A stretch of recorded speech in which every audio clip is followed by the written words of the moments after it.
Welcome to the Audio Renaissance Tapes presentation of What is Zen? Written by Daisetsu T. Suzuki. Adapted for audio and produced by Tony Hutz. And read by Christopher Reed.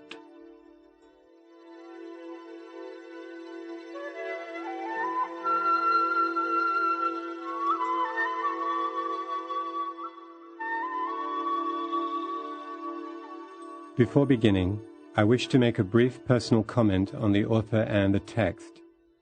D.T. Suzuki, Japan's foremost authority on Zen Buddhism, and the man who introduced Zen Buddhism to Western readers, died in Tokyo in 1966 at the age of 95.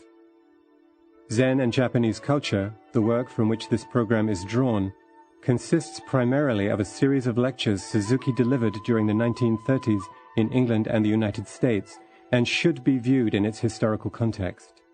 It is worth remembering that by the late 1940s, Suzuki expressed a wish to revise some of his earlier works on Japanese cultural identity, most especially those concerning the influence of Zen Buddhism on the Japanese martial traditions. Zen and Japanese Culture, however, remains as it was originally written. It remains a brilliant and seminal work on Zen Buddhism, from a scholar of immense breadth and depth.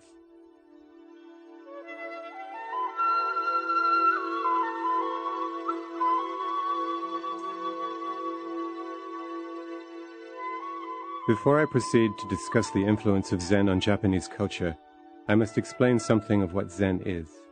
Briefly, Zen is one of the products of the Chinese mind after its contact with Indian thought, which came to China in the 1st century AD through the medium of Buddhist teachings. There were some aspects of Buddhism in the form in which it came to China that the people of the Middle Kingdom did not appreciate. For instance, its advocacy of a homeless life, its transcendentalism or world-fleeing and life-denying tendency, and so on. At the same time, its profound philosophy, its subtle dialectics and penetrating analyses and speculations stirred Chinese thinkers, especially the Taoists. Compared with Indians, the Chinese people are not so very philosophically minded. They are rather practical and devoted to worldly affairs. They are attached to the earth. They are not stargazers. While the Chinese mind was profoundly stimulated by the Indian way of thinking, it never lost its touch with the plurality of things. It never neglected the practical side of our daily life.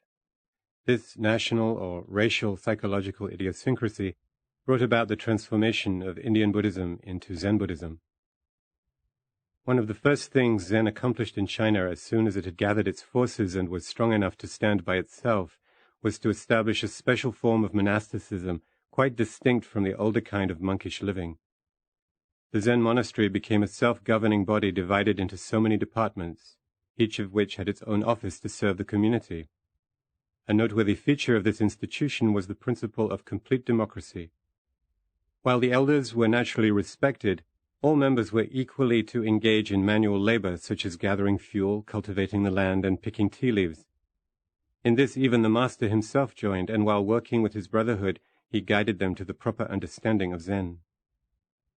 This way of living significantly distinguished the Zen monastery from the Sangha brotherhood of the earlier Buddhists of India.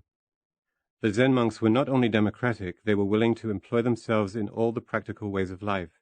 They were thus economically minded as well as politically minded. In metaphysics, Zen absorbed much of Taoist teachings modified by Buddhist speculations. But in its practical conduct of life, it completely ignored both the Taoist transcendentalism and the Indian aloofness from productive life. When a Zen master was asked what his future life would be, he unhesitatingly answered, "Let me be a donkey or a horse and work for the villagers." Another departure from the older pattern of monkish brotherhood, whether Christian or Buddhist or anything else, was that the Zen monks were not always engaged in offering prayers, practicing penance, or performing other so-called deeds of piety, nor in reading or reciting the canonical books, discussing their contents, or studying them under the master individually or collectively. What the Zen monks did, besides attending to various practical affairs, both manual and menial, was to listen to the master's occasional sermons, which were short and cryptic, and to ask questions and get answers. The answers, however, were bizarre and full of incomprehensibles, and they were quite frequently accompanied by direct actions. I will cite one of such examples, perhaps an extreme one. Though it did not take place between master and monk, but between monks themselves, it will illustrate the spirit of Zen which prevailed in its earlier days toward the end of the Tang dynasty in the 9th century. A monk coming out of the monastery that was under the leadership of Rinzai met a party of 3 traveling monks belonging to another Buddhist school, and one of the 3 ventured to question the Zen monk. How deep is the river of Zen? The reference to the river arose from their encounter taking place on a bridge. The Zen monk, fresh from his own interview with Rinzai, who was noted for his direct action, lost no time in replying. Find out for yourself, he said, and offered to throw the questioner from the bridge. But fortunately his 2 friends interceded and pleaded for mercy, which saved the situation. Zen is not necessarily against words, but it is well aware of the fact that they are always liable to detach themselves from realities and turn into conceptions. And this conceptualization is what Zen is against. The Zen monk just cited may be an extreme case, but the spirit is there. Zen insists on handling the thing itself, and not an empty abstraction. It is for this reason that Zen neglects reading or reciting the sutras, the collection of sermons given by the Buddha, or engaging in discourses on abstract subjects. And this is a cause of Zen's appeal to men of action in the broadest sense of the term. Through their practical mindedness, the Chinese people, and also to a certain extent the Japanese, have taken greatly to Zen. Zen is discipline in enlightenment. Enlightenment means emancipation, and emancipation is no less than freedom. We talk very much these days about all kinds of freedom, political, economic, and otherwise, but these freedoms are not at all real. As long as they are on the plane of relativity, the freedoms or liberties we glibly talk about are far from being such. The real freedom is the outcome of enlightenment.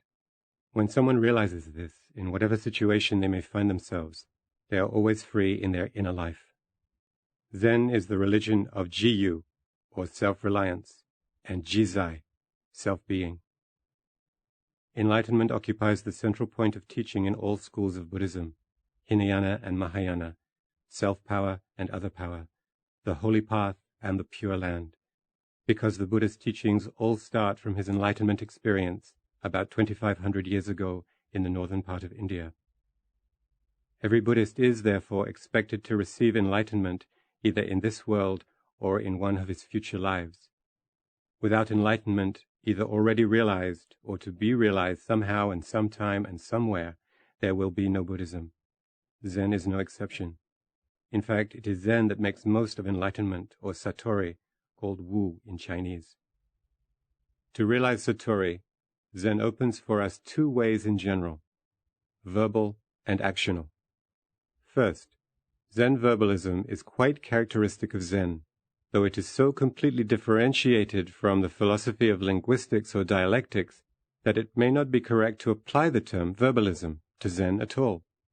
But as we all know, we human beings cannot live without language, for we are so made that we can sustain our existence only in group life. Love is the essence of humanity. Love needs something to bestow itself upon. Human beings must live together in order to lead a life of mutual love. Love to be articulate requires a means of communication, which is language. Inasmuch as Zen is one of the most significant human experiences, one must resort to language to express it to others as well as to oneself. But Zen verbalism has its own features, which violate all the rules of the science of linguistics. In Zen, experience and expression are one. Zen verbalism expresses the most concrete experience. To give examples, a Zen master produces his staff before his congregation and declares, "You do not call it a staff. What would you call it?" Someone comes out of the audience, takes the master's staff away from him, breaks it into 2 and throws it down.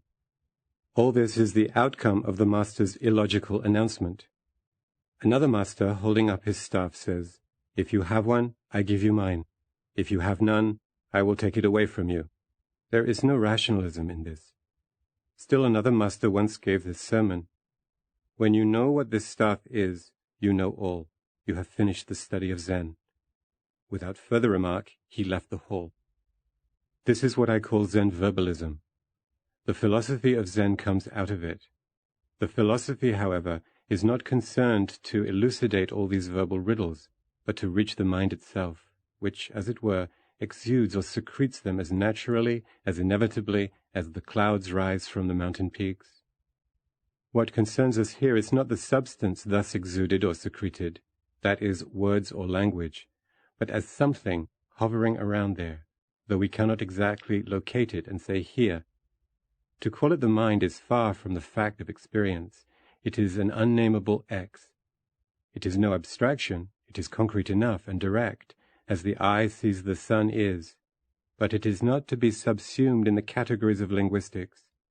As soon as we try to do this, it disappears.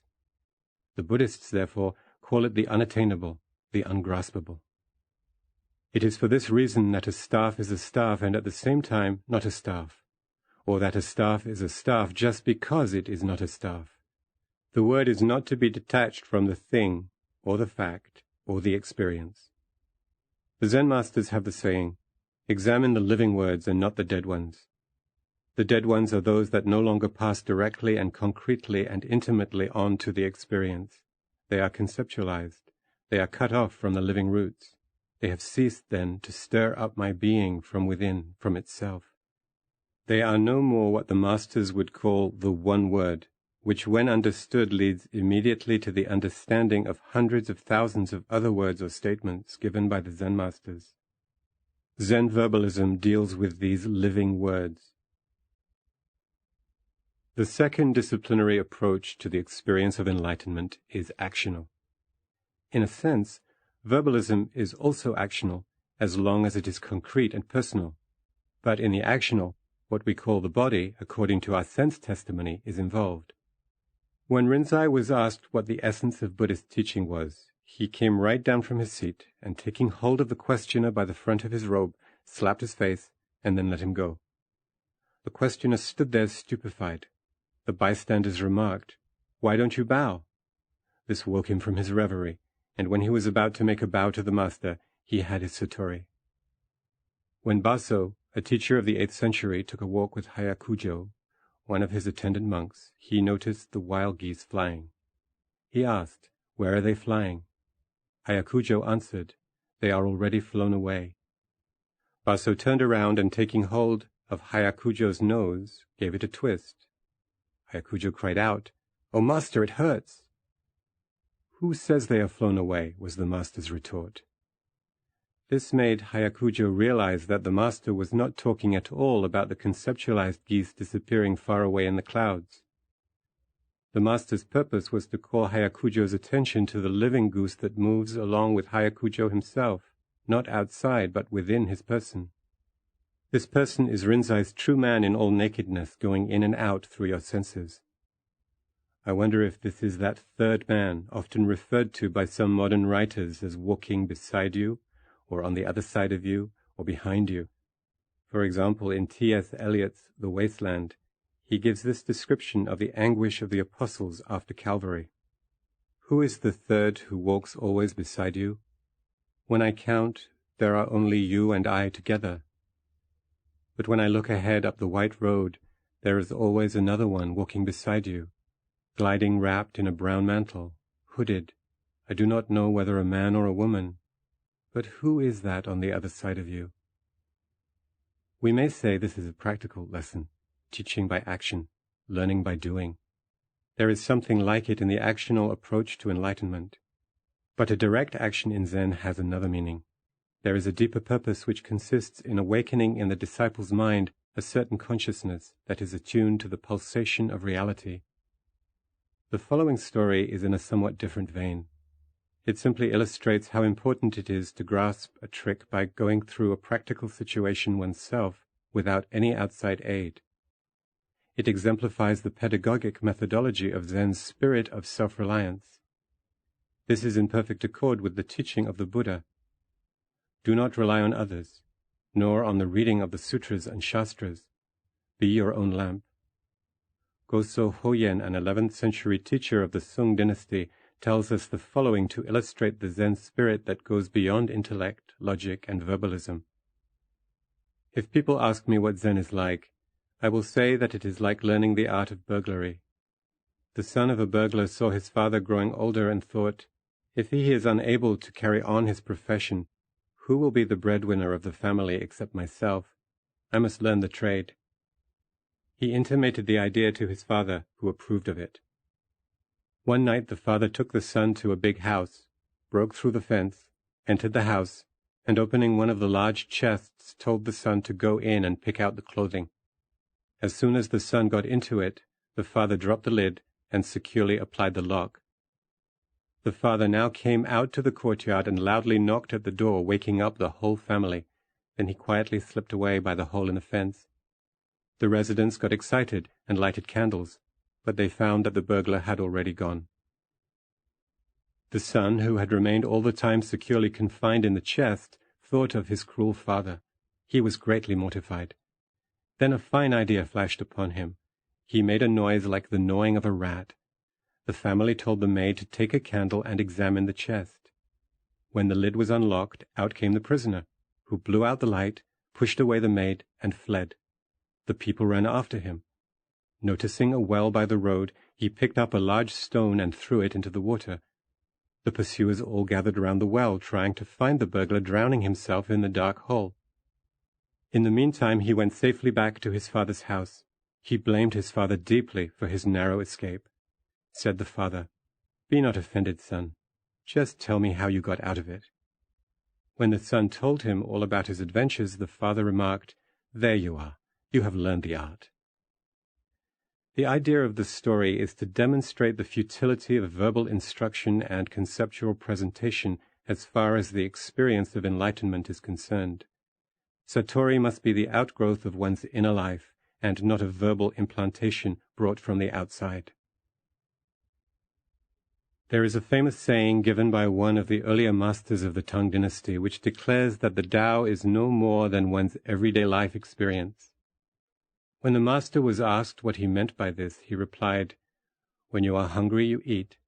When you are thirsty, you drink. When you meet a friend, you greet him." This, some may think, is no more than animal instinct or social usage, and there is nothing that may be called moral, much less spiritual, in it. If we call it the Tao, some may think, what a cheap thing the Tao is after all. Those who have not penetrated into the depths of our consciousness, including both the conscious and the unconscious, are liable to hold such a mistaken notion as the one just cited. But we must remember that if the Tao is something highly abstract, transcending our daily experiences, it will have nothing to do with the actualities of life. Life as we live it is not concerned with generalization. If it were, the intellect would be everything, and the philosopher would be the wisest man. But as Kierkegaard points out, the philosopher builds a fine palace, but he is doomed never to live in it. He has a shed for himself, next door to what he constructed for others, including himself, to look at.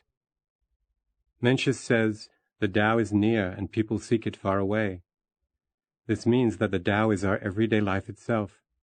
And indeed, it is due to this fact that the Tao is so hard to grasp, so elusive to point out.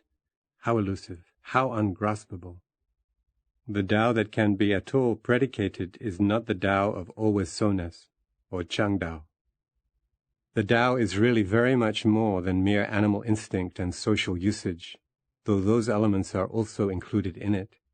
It is something deeply embedded in every one of us, indeed in all beings, sentient and non-sentient, and it requires something altogether different from the so-called scientific analysis. It defies our intellectual pursuit because of being too concrete, too familiar, hence beyond definability. It is there confronting us, no doubt, but not obtrusively and threateningly, like Mount Everest to the mountain climbers. What is Zen? This is tantamount to asking, what is Tao? "I do not understand," was one master's answer. "What is Zen?" "The silk fan gives me enough of a cooling breeze," was another answer. "What is Zen?" "Zen," was still another's response. Perhaps Lao Tzu's description may be more approachable for most of us than those of the Zen masters. As he wrote in the Tao Te Ching, "The Tao is something vague and undefinable. How undefinable, how vague. Yet in it there is a form. How vague, how undefinable.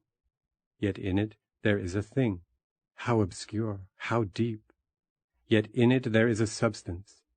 The substance is genuine, and in its sincerity. From of old until now its name never departs, whereby it inspects all things. How do I know all things in their suchness? It is because of this. I should mention that in my translations of Japanese poetry, no attempt is made to reproduce the original rhythm. They are mostly literal renderings, with the fewest additions necessary to make the sense somewhat more intelligible to English listeners. Now consider for a moment the thought, its name never departs. When the name does not depart, as we usually make it do from the substance to which it is undetachably fixed, the name is the substance, and the substance the name. There is a perfect identity, and thereby as soon as the name is pronounced, the substance, that is, the all, is inspected, not in its abstraction, but in its sincerity and concreteness. The object of Zen training consists in making us realize that Zen is our daily experience, and that it is not something put in from the outside. Tenno Dogo, who lived from 748 to 807, illustrates the point most eloquently in his treatment of a novice monk, while an unknown Japanese swordmaster demonstrates it in the more threatening manner characteristic of his profession. Tenno Dogo's story runs as follows. Dogo had a disciple called Soshin. When Soshin was taken in as a novice, it was perhaps natural of him to expect lessons in Zen from his teacher the way a schoolboy is taught at school.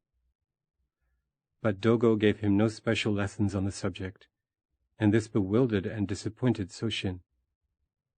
One day he said to the master, "It is some time since I came here, but not a word has been given to me regarding the essence of the Zen teaching." Dogo replied, "Since your arrival I have ever been giving you lessons on the matter of Zen discipline." "What kind of lesson could it have been?" "When you bring me a cup of tea in the morning, I take it. When you serve me a meal, I accept it. When you bow to me, I return the bow. How else do you expect to be taught in the mental discipline of Zen?" Soshin hung his head for a while, pondering the puzzling words of the master. The master said, "If you want to see right at once. When you begin to think, you miss the point." The swordsman's story is this. When a disciple came to a master to be disciplined in the art of sword play, the master, who was in retirement in his mountain hut, agreed to undertake the task. The pupil was made to help him gather kindling, draw water from the nearby spring, split wood, make fires, cook rice, sweep the rooms and the garden, and generally to look after his household. There was no regular or technical teaching in the art. After some time the young man became dissatisfied, for he had not come to work as a servant to the old gentleman, but to learn the art of swordsmanship. So one day he approached the master and asked him to teach him. The master agreed. The result was that the young man could not do any piece of work with any feeling of safety, for when he began to cook rice early in the morning, the master would appear and strike him from behind with a stick. When he was in the midst of his sweeping, he would be feeling the same sort of blow from somewhere, some unknown direction. He had no peace of mind. He had to be always on the lookout. Some years passed before he could successfully dodge the blows from wherever they might come, but the master was not quite satisfied with him yet. One day the master was found cooking his own vegetables over an open fire. The pupil took it into his head to avail himself of this opportunity. Taking up his big stick, he let it fall over the head of the master, who was then stooping over the cooking pan to stir its contents. But the pupil's stick was caught by the master with the cover of the pan. This opened the pupil's mind to the secrets of the art, which had hitherto been kept from him, and to which he had so far been a stranger. He then, for the first time, appreciated the unparalleled kindness of the master. The secrets of perfect swordsmanship consist in creating a certain frame or structure of mentality, which is always made ready to respond instantly, that is, immediately, to what comes from the outside. While technical training is of great importance, it is, after all, something artificially, consciously, calculatingly added and acquired. Unless the mind that avails itself of the technical skill somehow attunes itself to a state of the utmost fluidity or mobility, anything acquired or superimposed lacks spontaneity of natural growth. This state prevails when the mind is awakened to a satori. What the swordsman aimed at was to help the disciple attain to this realization. It cannot be taught by any system specifically designed for the purpose. It must simply grow from within. The master's system was really no system in the proper sense, but there was a natural method in his apparent craziness, and he succeeded in awakening in his young disciple's mind something that touched off the mechanism needed for the mastery of swordsmanship. Dogo the Zen master did not have to be attacking his disciple all the time with a stick. The swordsman's object was more definite and limited to the area of the sword, whereas Dogo wanted to teach by getting to the source of being from which everything making up our daily experience ensues. Therefore, when Soshin began to reflect on the remark Dogo made to him, Dogo told him, "No reflecting whatever. When you want to see, see immediately. As soon as you tarry, that is, as soon as an intellectual interpretation or mediation takes place, the whole thing goes awry." This means that in the study of Zen, conceptualization must go, for as long as we tarry at this level, we can never reach the area where Zen has its life. The door of enlightenment experience opens by itself, as one finally faces the deadlock of intellectualization. The slipperiness or elusiveness of the truth, or reality, or shall I say God, when one tries to get hold of it or him by means of concepts or intellection, is like trying to catch a catfish with a gourd. We can now state a few things about Zen in a more or less summary way. 1. Zen discipline consists in attaining enlightenment, or as the Japanese call it, satori. 2. Satori finds a meaning hitherto hidden in our daily concrete particular experiences, such as eating, drinking, or business of all kinds. 3. The meaning thus revealed is not something added from the outside. It is in being itself, in becoming itself, in living itself.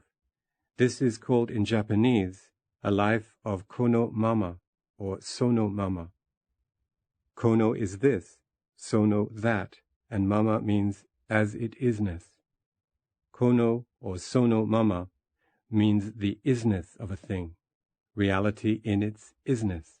Thus kono mama or sono mama also corresponds to the Sanskrit tathata or suchness, and to the Chinese chimo. 4. Some may say there cannot be any meaning in mere isness, but this is not the view held by Zen, for according to it, isness is the meaning. When I see into it, I see it as clearly as I see myself reflected in a mirror. 5. This is what made Hokoji, a lay disciple of the 8th century, declare, "How wondrous this! How mysterious! I carry fuel. I draw water." The fuel carrying or the water drawing itself, apart from its utilitarianism, is full of meaning, hence its wonder, its mystery. 6. Zen does not therefore indulge in abstraction or in conceptualization. In its verbalism, it may sometimes appear that Zen does this a great deal, but this is an error most commonly entertained by those who do not at all know Zen. 7. Satori is emancipation, moral, spiritual, as well as intellectual. When I am in my isness, thoroughly purged of all intellectual sediments, I have my freedom in its primary sense. 8. When the mind now abiding in its isness, which, to use Zen verbalism, is not isness, and thus free from intellectual complexities and moralistic attachments of every description, surveys the world of the senses in all its multiplicities, it discovers in it all sorts of values hitherto hidden from sight. Here opens to the artist a world full of wonders and miracles. 9. The artist's world is one of free creation, and this can come only from intuitions directly and immediately rising from the isness of things, unhampered by senses and intellect. He creates forms and sounds out of formlessness and soundlessness. To this extent, the artist's world coincides with that of Zen. 10. What differentiates Zen from the arts is this. While artists have to resort to the canvas and brush or mechanical instruments or some other mediums to express themselves, Zen has no need of things external except the body, in which the practitioner of Zen is, so to speak, embodied. From the absolute point of view, this is not quite correct. I say it only in concession to the worldly way of saying things. What Zen does is to delineate itself on the infinite canvas of time and space the way the flying geese cast their shadow on the water below without any idea of doing so, while the water reflects the geese just as naturally and as unintentionally. 11. The practitioner of Zen is an artist to the extent that, as the sculptor chisels out a great figure deeply buried in a mass of inert matter, the practitioner of Zen transforms his own life into a work of creation, which exists, as Christians might say, in the mind of God. With this preliminary, I wish to treat next the part Zen Buddhism has played in the molding of Japanese culture and character, especially as exhibited in the arts generally, and in the study and propagation of Confucianism and general education.